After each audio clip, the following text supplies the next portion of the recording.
आप सुन रहे हैं श्री भगवती चरण वर्मा जी की लिखी अमर कृति चित्रलेखा का चौथा भाग। श्रृंगार गृह से उसी समय चित्रलेखा ने सभा मंडल में प्रवेश किया। आभूषणों की झंकार में एक प्रकार का विचित्र संगीत था।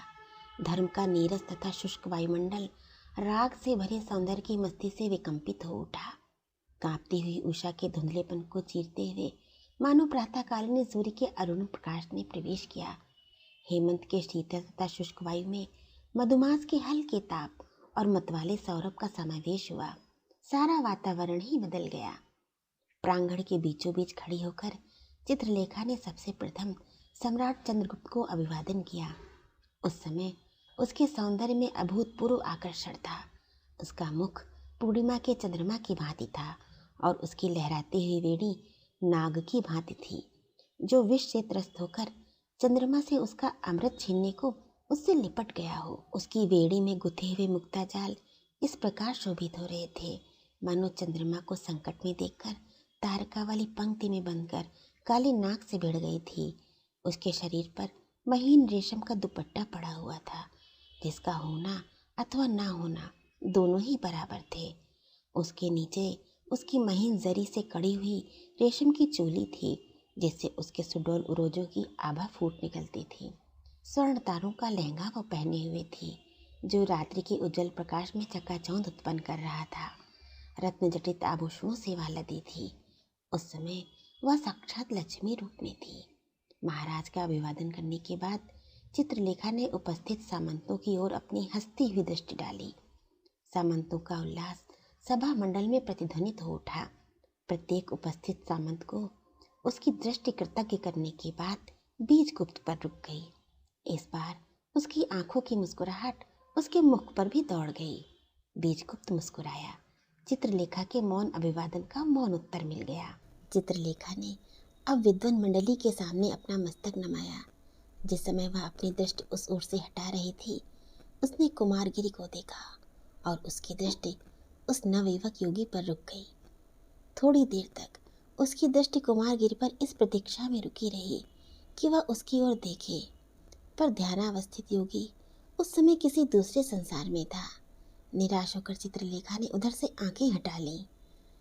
सारंगी ने मर्दंग के गंभीर ताल के साथ कल्याण के स्वर भरे। वह हल्का सा हर्ष से पूरित जनरव, जो चित्रलेखा के प्रवेश के साथ ही आरंभ हुआ था, एक क्षण में शांत हो गया। चित्रलेखा के सुंदर कमल से कोमल पैरों ने घुंघरुओं के साथ सम पर ताल दिया और नृत्य आरंभ हो गया। चित्रलेखा जिस स्थल पर जाती थी, विद्युत की भांति चमक उठती थी। मृदंग का ताल मानो मेघों का गंभीर गर्जन था। चारों ओर गहरा सन्नाटा छाया हुआ था। प्रत्येक व्यक्ति मंत्रमुग्ध सा कला के सर्वोच्च प्रदर्शन को निरख रहा था। एकाएक कुमारगिरी ने अपने नेत्र खोले।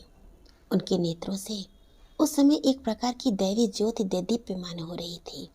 वे उठ खड़े हुए। उठकर उन्होंने गंभीरता पूर्वक कहा, मंत्री चाणक्य, मैं ईश्वर को जानता हूँ और तुम्हें तथा सारी सभा को संतुष्ट करने के लिए इसी स्थल पर ईश्वर को दिखला भी सकता हूँ। सभा का सन्नाटा भंग हो गया। कुछ लोगों ने कुमारगिरी के ये वाक्य सुने और कुछ लोगों ने नहीं सुने। सुनने वालों में अधिकतर नवयुवक सामंत थे, जो नृत्य देखने में व्यस्त थे।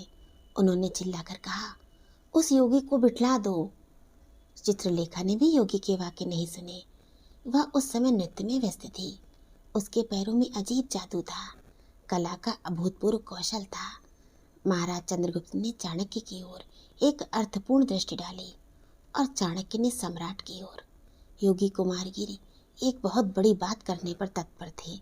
चाणक्य ने उठकर कहा, सामंतगण तथा विद्वानों, योगी कुमारगिरी का दावा है कि वे ईश्वर को जानते हैं और इसी स्थल पर इसी समय सब लोगों को ईश्वर का दर्शन भी करा सकते हैं। महाराज सहमत हैं, अतः थोड़ी देर के लिए नृत्य को स्थगित करा देना ही उचित है।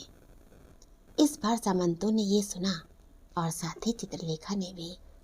चित्रलेखा ने रुककर क्रोध भरे नेत्रों से चाणक्य की ओर देखा और उससे दुगने क्रोध के साथ कुमारगिरी की ओर।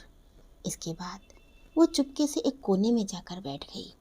चाणक्य ने उठकर कहा, योगी कुमारगिरी, हम सब ईश्वर को देखने के लिए प्रस्तुत थे। कुमारगिरी ने अपना आसन छोड़ दिया। उनके उठने के साथ सभा मंडल में घोर निस्तब्धता छा गई। उठकर वे सभा मंडल के बीचों बीच में खड़े हो गए। कुछ देर के लिए उन्होंने अपने नेत्र बंद कर लिए। इसके बाद उन्होंने कहा, उपस्थित पंडितों और सामंतों, मेरी ओर देखो। लोगों ने देखा कि योगी कुमारगिरी जहाँ खड़े थे उसी के पास यज्ञ वेदी से एक अग्निशिखा निकली और वह शिखा छत की ओर बढ़ने लगी। उस अग्निशिखा का प्रकाश ग्रीष्म ऋतु के मध्यकालीन सूर्य के प्रकाश से कहीं अधिक तीव्र था। छत पर पहुंचकर वह उसको भेद गई और आकाश की ओर बढ़ चली।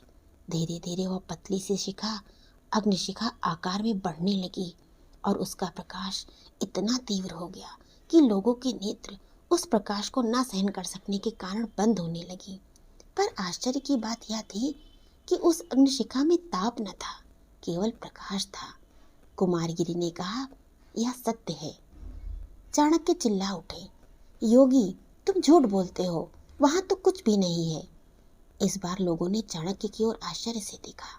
योगी कुमारगिरी ने कहा, क्या वयोवृद्ध मंत्री सत्य के प्रकाश को नहीं देख सकते? चाणक्य ने फिर कहा, कैसा प्रकाश? वहां तो कुछ नहीं है। कुमारगिरी ने चाणक्य को कोई उत्तर न दिया। उन्होंने फिर कहा, और देखो। इस बार वह अग्निशिखा धुंधली होने लगी और अग्निपुंज में परिणत हो गई। उस अग्निपुंज में लोगों ने अनेक प्राणी देखे जो उसी में एक ओर से निकलते और दूसरी ओर से लोप हो जाते थे।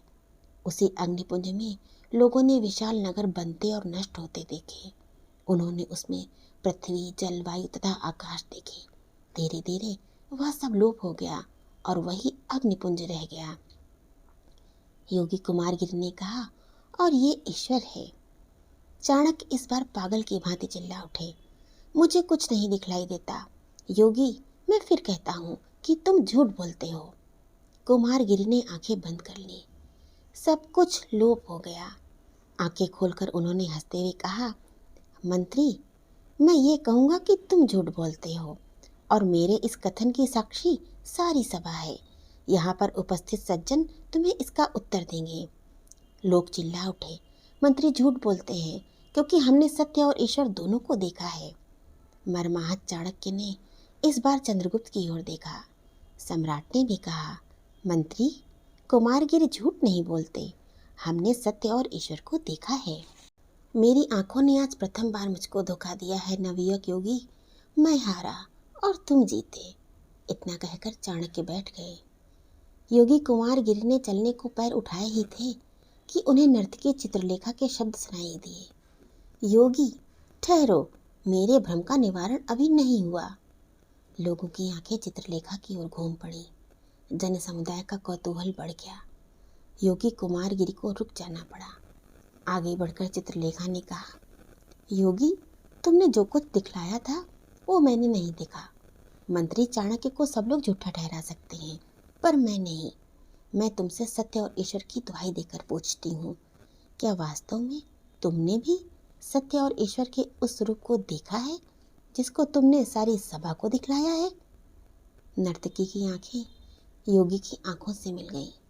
योगी की आंखों में विश्वास का तेज था और तपस्या का बल, और नर्तकी की आंखों में उल्लास की चमक और अविश्वास की आभा थी। कुमारगिरी के मुख से अचानक ही निकल पड़ा, नहीं। लोग चौंक पड़े। मंत्री चाणक्य आह्लाद से विह्वल होकर उठ खड़े हुए, पर चित्रलेखा ने उस ओर ध्यान नहीं दिया। योगी, क्या ये ठीक है कि तुमने अपनी आत्मशक्ति से सारे जनमंडल को प्रभावित करके अपनी कल्पना द्वारा निर्मित सत्य तथा ईश्वर का रूप दिखलाया है? झूठ मत बोलना। मैं सत्य और ईश्वर की दुहाई देकर तुमसे यह प्रश्न पूछ रही हूँ, और यह भी याद रखना कि तुम योगी हो। कुमारगिरी ने कुछ सोचकर उत्तर दिया, ठीक कहती हो। यह प्रश्नोत्तर सुनकर लोग स्तब्ध रह गए। चित्रलेखा ने फिर पूछा, एक और प्रश्न है, क्या यह भी ठीक है कि जिन लोगों की आत्मशक्ति इतनी प्रबल है कि वे तुम्हारी आत्मशक्ति से प्रभावित नहीं हो सके, उन लोगों को तुम अपनी कल्पना जनित चीजें नहीं दिखला सके? सभा में विचित्र हलचल मच गई। योगी कुमारगिरी को अपनी स्थिति का आभास हो गया। कुछ देर तक सोचकर उन्होंने उसी तरह शांत भाव से उत्तर दिया, जो ईश्वर पर विश्वास करता है उसी में आत्मशक्ति है, नास्तिक में आत्मशक्ति नहीं होती। यदि मनुष्य में कल्पना विद्यमान है तो वह कल्पना अवश्य प्रभावित होगी, पर जहाँ कल्पना मर चुकी है, नास्तिकता का काला आवरण जहाँ कल्पना का दम घोट चुका है, वहाँ मनुष्य के लिए ईश्वर को जान सकना असंभव हो जाता है। जिन लोगों ने इस समय सत्य और ईश्वर को नहीं देखा है, उनकी कल्पनाएं मर चुकी हैं, वे नास्तिक हैं, और नास्तिक में आत्मशक्ति का होना असंभव है। चाणक्य ने सम्राट की ओर देखा और सम्राट ने चाणक्य को कुछ संकेत किया। उसके बाद चाणक्य ने बढ़कर विजय का मुकुट चित्रलेखा के मस्तक पर रख दिया। नर्तकी चित्रलेखा, आज की विजय तुम्हारी रही।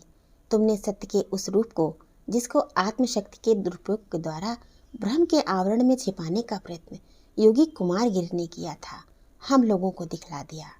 फिर उन्होंने कुमारगिरि से कहा, और योगी, तुमने अनुचित किया, तुम्हें इसका दंड मिलना चाहिए, परंतु तुम्हें दंड देने का अधिकार चित्रलेखा को होगा। कुमारगिरि के नेत्र क्रोध से लाल हो गए। इस सभा में कोई भी व्यक्ति मुझे पराजित नहीं कर सकता, और न मुझको दंड देने का कोई व्यक्ति साहस ही कर सकता है। इतना कहकर योगी कुमारगिरि तनकर खड़े हो गए। योगी का रौद्रवेश देखकर सारी सभा कांप उठी, पर चित्रलेखा हंस पड़ी। मुस्कुराते हुए वह योगी की ओर बढ़ी। सभा मंडल में एक हल्का सा कौतूहल उठ पड़ा।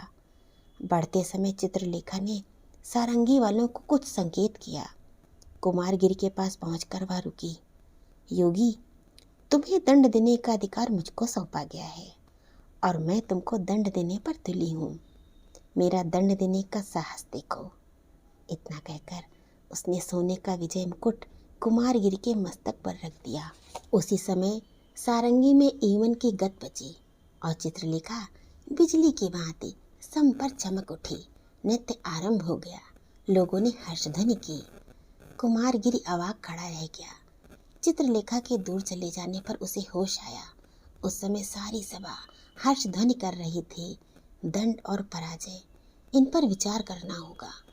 योगी कुमारगिरि कह उठा और तेजी के साथ वो सभा मंडल के बाहर चला गया। अपमानित और पराजित योगी को नया अनुभव हुआ। उस अनुभव की तीव्रता से वह निस्तेज हो गया। उसने कभी कल्पना तक न देखी वह पराजित हो सकता है, और फिर पराजित होना एक स्त्री से, और यह स्त्री भी कौन, एक साधारण सी नर्तकी। कुमारगिरि के हृदय में एक हलचल उत्पन्न हो गई। उसने परिस्थितियों का विश्लेषण किया। विजयी होकर भी वह पराजित हो गया। उसने विजय पाई थी महाराज चंद्रगुप्त के विशाल साम्राज्य के चुने चुने विद्वानों पर। वह पराजित हुआ अंधकार से, और अंधकार से पराजित होना तो स्वाभाविक ही है। स्त्री से तो बड़े बड़े साधक पराजित हुए हैं, पर वे सब स्त्री के क्षेत्र में पराजित हुए थे, ज्ञान में नहीं। कुमारगिरि की परिस्थिति विचित्र थी। विजय और पराजय दोनों स्वाभाविक हैं, पर यह पराजय भी विचित्र थी। स्त्री ने अपने ज्ञान से कुमारगिरि को शायद पराजित नहीं किया था, उसने कुमारगिरि को पराजित किया था अपनी उदारता से। सोने का विजय मुकुट कुमारगिरि के मस्तक को अब भी सुशोभित कर रहा था। कुमारगिरि को उस मुकुट की याद हो आई। कुमारगिरि को क्रोध हुआ। उसने मुकुट अपने सिर से उतारकर पृथ्वी पर पटक दिया। इसके बाद उसने फिर सोचना आरंभ किया। पराजय, यह शब्द उसके क्षेत्र में न था। विजय के लिए उसने सांसारिक सुखों को तिलांजलि दे दी थी।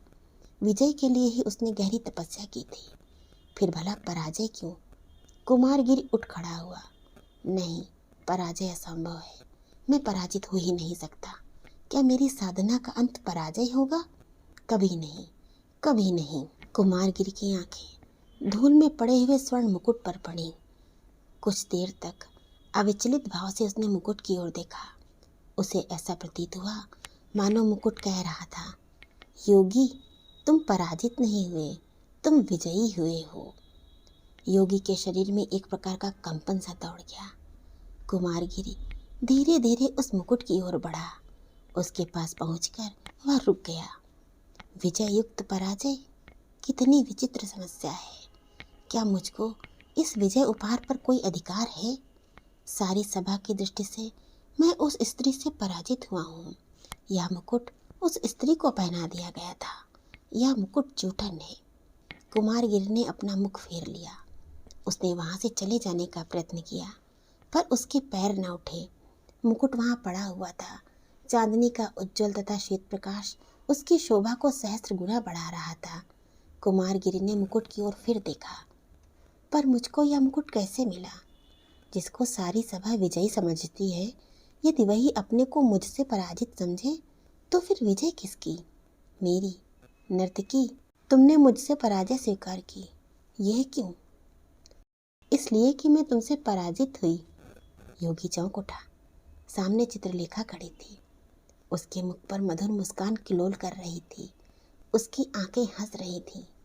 विचित्र बात है योगी, कि पराजित प्रफुल्लित है और विजयी व्यग्र है। कुमारगिरी ने कुछ कहा नहीं। वह मुकुट की ओर देख रहा था। बड़ा कठिन प्रश्न था। आत्माभिमानी योगी के लिए अपनी पराजय स्वीकार करना असंभव था। फिर भी उसने कोई उत्तर न दिया। चित्रलेखा ने मुकुट उठा लिया। उद्धत योगी, तुम्हें पराजित करना मेरे लिए असंभव है, इतना विश्वास रखो। उसने मुकुट कुमारगिरी के मस्तक पर रख दिया। जिस मुकुट को वह फेंक चुका था, उसको फिर से पहनते हुए कुमारगिरी हिचका नहीं। उसने इसका विरोध तक न किया। इस समय कुमारगिरी ने नेत्र बंद कर लिए थे। वह कुछ सोच रहा था। योगी, क्या सोच रहे हो? इस बार कुमारगिरी ने अपने नेत्र खोले। नर्तकी चित्रलेखा, तुम समझती हो कि तुमने मुझे पराजित किया है, इसलिए तुम बार बार मेरा अपमान कर रही हो, पर तुम्हारी यह चेष्टा तथा धारणा व्यर्थ है। योगी संसार छोड़ चुका है। मान अपमान से उसका कोई संबंध नहीं रह गया। फिर तुम यह सब व्यर्थ क्यों कर रही हो? चित्रलेखा ने शांत भाव से उत्तर दिया। योगी, तुम्हारी ये धारणा अनुचित है। मैं फिर कहती हूँ कि तुम्हें पराजित करने की ना तो मुझमें क्षमता है, ना शक्ति। कुमारगिरी ने चित्रलेखा पर अपनी आंखें गड़ा दी। कुछ क्षणों के लिए उसने अपने सामने खड़ी हुई विचित्र स्त्री चित्रलेखा को अनिमेष दृगों से देखा। उसका पीला मुख एकाएक लाल हो गया। उसका निश्चल तथा स्थिर शरीर एकाएक सिहर उठा। उसने चित्रलेखा का कोमल हाथ जोर से पकड़कर कहा, नर्तकी, सच कहना कि फिर तुम यहाँ छाया की भांति क्यों चली आई हो? इस प्रकार यहाँ भी मुझको लज्जित करने में तुम्हारा क्या ध्येय है? आवेश में कुमारगिरी का सारा शरीर कांप रहा था। चित्रलेखा बिल्कुल मिली खड़ी थी। उसके नेत्र कुमारगिरी के नेत्रों से मिले हुए थे। चित्रलेखा के अलसाए से नेत्रों में न जाने कहाँ की मदिरा थी। मुस्कुराते हुए उसने उत्तर दिया, मैं आई हूँ अपने ऊपर विजय पाने वाले से दीक्षित होने के लिए। सौरभ से भरा मधुमास था, कंपन से भरा मलय था। चांदनी हंस रही थी, तारकावली मुस्कुरा रही थी। निर्जन प्रदेश में और रात्रि के गहरे सन्नाटे में योगी कुमारगिरी के सामने नर्तकी चित्रलेखा खड़ी थी। कुमारगिरी का आवेश लोप हो गया। वह सहम कर कुछ पीछे हट गया। दबी हुई जबान से उसने कहा, सुंदरी, मुझसे दीक्षित होने के अर्थ पर कभी तुमने विचार किया है? चित्रलेखा हंस पड़ी। उसकी हंसी का माधुर्य विचित्र था। उसमें सजीव सौंदर्य से भरा संगीत था। हाँ, एक बार नहीं, अनेक बार। कुमारगिरी ने असाधारण सुंदरी चित्रलेखा से अपनी आंखें हटा ली। नहीं, तुम मेरा प्रयोजन नहीं समझी। मेरी दीक्षा के अर्थ है संसार के समस्त भोग विलास तथा वासनाओं को सदा के लिए तिलांजलि दे देना। जिस अकर्मण्यता से तुम घृणा करती हो, उसी अकर्मण्यता को अपनाना। जिस शुष्क साधना की तुम हंसी उड़ाती हो, उसी शुष्क साधना में अपने कोमल शरीर को तपाना। चित्रलेखा मौन थी। वह यह सोच रही थी कि वह क्या उत्तर दे। नर्तकी होते हुए भी, दर्शन के विकृत सिद्धांतों की दासी होते हुए भी चित्रलेखा को झूठ बोलने का अभ्यास न था। उसकी आत्मा का उत्तर था नहीं। उसके हृदय की प्रेरणा थी हाँ। हृदय ने विजय पाई। उसने चित्रलेखा को जीवन का सबसे बड़ा झूठ बोलने को बाध्य किया। योगी, इन सब के लिए तैयार होकर आई हूँ। इसके लिए तैयार होकर आई हो? कुमारगिरी निष्प्रभ हो गया। सुंदरी, तुम भूल कर रही हो। जो कुछ तुम करने के लिए प्रस्तुत हो, वह बड़ा कठिन काम है। प्रत्येक व्यक्ति यह नहीं कर सकता। जानती हो, ममत्व का विस्मरण बड़ा दुस्साध्य कार्य है। तुम इसे ना कर सकोगी। चित्रलेखा गंभीर हो गई। ठीक कहते हो योगी, यह कठिन अवश्य है पर असंभव नहीं। योगी कुमारगिर ने एक बार सिर से पैर तक चित्रलेखा को देखा। चित्रलेखा के वस्त्र शरीर पर वही थे जो वह नृत्य के समय पहने हुए थी। वही सौंदर्य और वही मादकता। चित्रलेखा की आंखों में आकर्षण था और उल्लास था।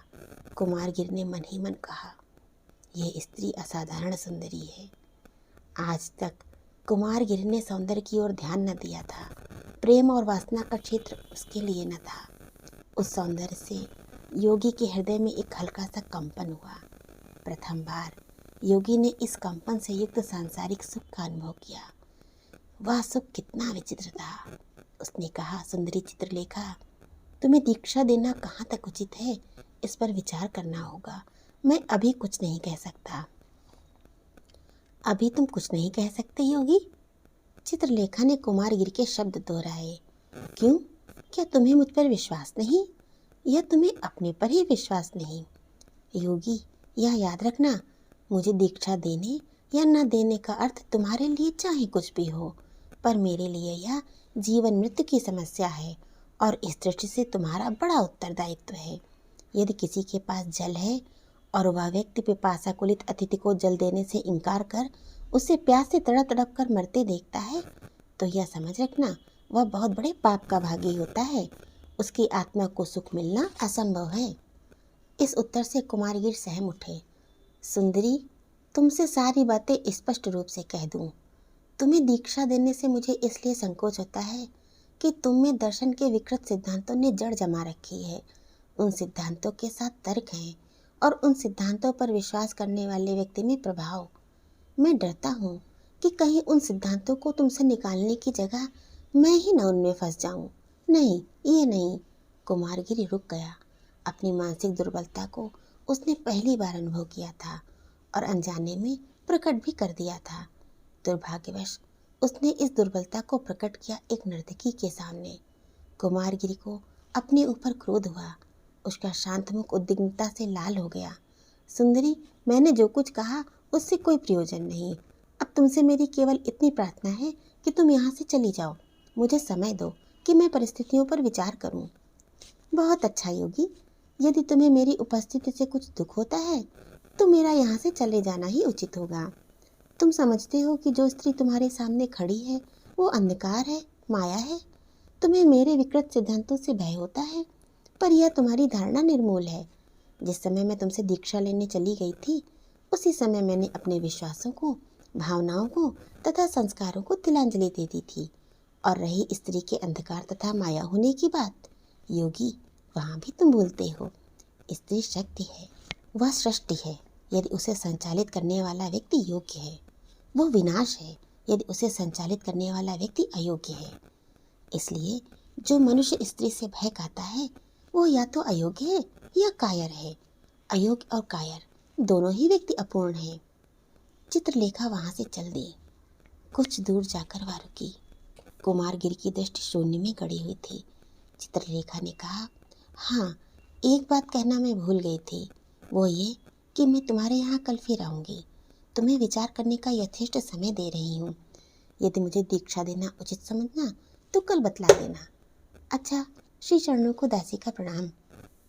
कुमारगिर ने चित्रलेखा को जाते देखा। वह एकाएक चौंक उठा। चित्रलेखा के स्वर का संगीत उसके कानों में गूंज रहा था। उसके सौंदर्य की आभा उसकी आंखों के आगे नाच रही थी। वह उस अतृप्त शराबी की भांति चित्रलेखा को देख रहा था, जिसका संज्ञाहीन हो जाने का भय हो और जिसके सामने सुगंधित मदिरा बह बह कर धूल में मिली जा रही हो। कुमारगिर के लिए अपने को रोकना असंभव हो गया। उसने चित्रलेखा को पुकारा, सुंदरी, ठहरो। कुमारगिर की आंखें झुक गईं। उसकी आत्मा ने हृदय की उच्च श्रृंखलता का विरोध तो अवश्य किया, पर हृदय ने यह कहकर मुझे इस स्त्री की बातों का उत्तर देकर अपनी स्थिति को स्पष्ट कर देना आवश्यक है, आत्मा की भर्त्सना को टाल दिया।